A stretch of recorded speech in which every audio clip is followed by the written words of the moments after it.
శ్రీ మహాగణాధిపతయే నమః.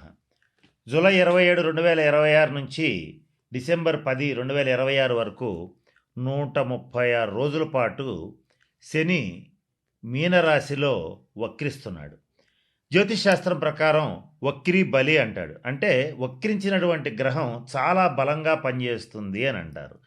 చాలా బలంగా పనిచేయడం అంటే ఏంటి?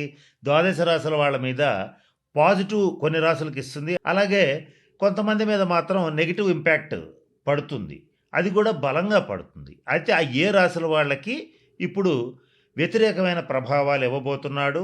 ఆ వ్యతిరేకమైన ప్రభావాలని మీకు అనుకూలంగా మలుచుకోవాలన్నా లేదా వాటి నుంచి తప్పించుకోవాలన్నా ఏ రకమైన పరిహారాలు చేయాలి, ఏ రకమైన నిర్ణయాలు తీసుకోవాలి, ఇటువంటి అనేక విషయాల గురించి క్లుప్తంగా మీకు నేను ఇప్పుడు తెలియజేయడానికి ప్రయత్నం చేస్తాను. మీనరాశి.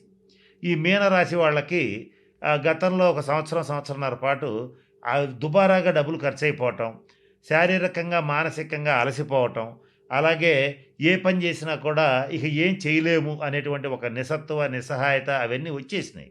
అవి తిరిగి ప్రకోపించే ఛాన్స్ ఉన్నాయి. అంటే గతంలో ఏ కుంభంలో శని సంచారం మొదలైనప్పటి నుంచి వీళ్ళకి ఏలినాటి శని మొదలైంది. ఏలినాటి శని మొదలైనప్పుడు ఏ రకమైన లక్షణాలు వచ్చినాయో అవన్నీ కూడా వీళ్ళకి మరలా అవే రిపీట్ అవుతాయి. కొంచెం జాగ్రత్తగా గమనించుకోండి.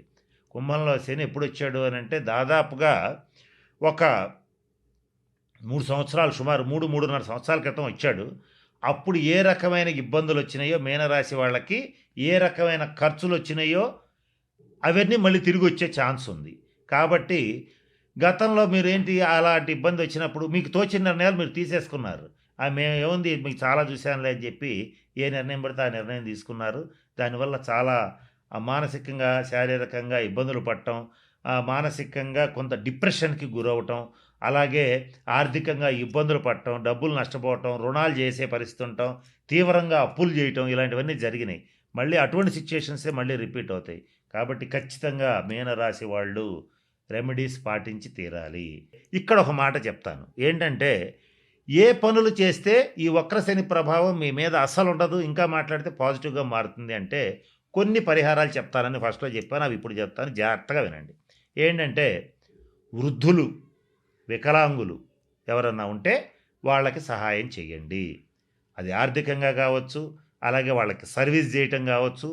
వికలాంగులు ముఖ్యంగా ఎవరైనా కుంటి వాళ్ళు ఎవరైనా ఉంటే వాళ్ళకి ట్రైసైకిల్స్ అంటే 3 చక్రాల బండ్లు ఇవ్వటం కానీ, లేదా వాళ్ళ ఆసుపత్రి ఖర్చులకు డబ్బులు ఇవ్వటం కానీ. రోగుల్లో కూడా మామూలు రోగులు కాదు, దీర్ఘ రోగులు.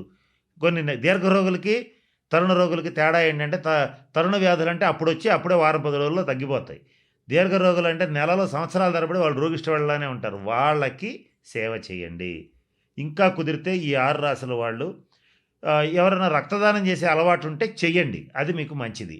ఇక ఇంకా ఎవరైనా సరే ఈ 6 రాశుల్లో శనీశ్వరుడికి సంబంధించి మంచి ఫలితాలు పొందాలంటే ప్రభుత్వ ఆసుపత్రులకు వెళ్ళి అక్కడ ఉన్నటువంటి రోగులకి కావాల్సిన మెడిసిన్స్ ఇప్పించడం కానీ, ఏదైనా పళ్ళు ఇవ్వటం కానీ అవకాశం ఉంటే చేయండి.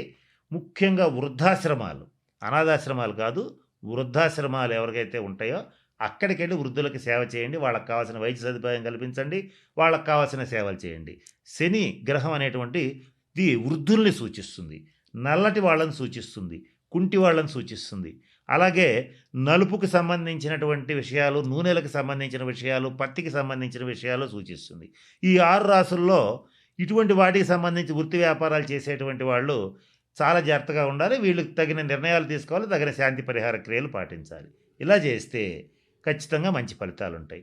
ఇంకొక ముఖ్యమైన విషయం, శని ఎప్పుడు కూడా క్రమశిక్షణను కోరుకుంటాడు, ఆనెస్టీ, నీతి నిజాయితీలను కోరుకుంటాడు. ఈ 6 రాశుల్లో ఎవరైతే నీతిగా నిజాయితీగా ఉంటారో, క్రమశిక్షణతో ఉంటారో, పరద్రవ్యాన్ని ఆశించరో, అంటే ఎదుటివాడి ఇల్లు కొంప కొల్లగొట్టి కాజేయాలనుకోరో, వాళ్ళకి మాత్రం మంచి ఫలితాలు ఉంటాయి.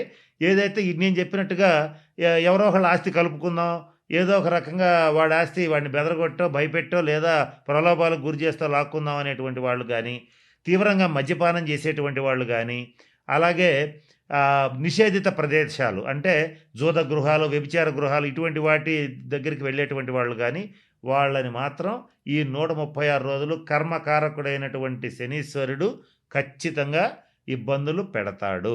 కాబట్టి వాటి జోలికి ఖచ్చితంగా పోవద్దు. ఈ 136 రోజులు అసలు పోవద్దు.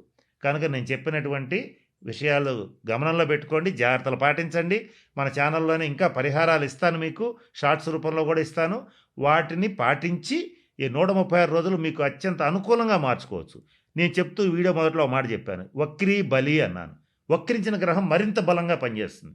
ఆ బలంగా పనిచేసేటప్పుడు దాన్ని పాజిటివ్గా నెగిటివ్గా మార్చుకోవటం మీ చేతుల్లో ఉంటుంది.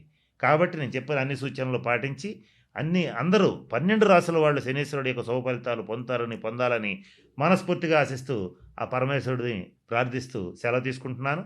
స్వస్తి.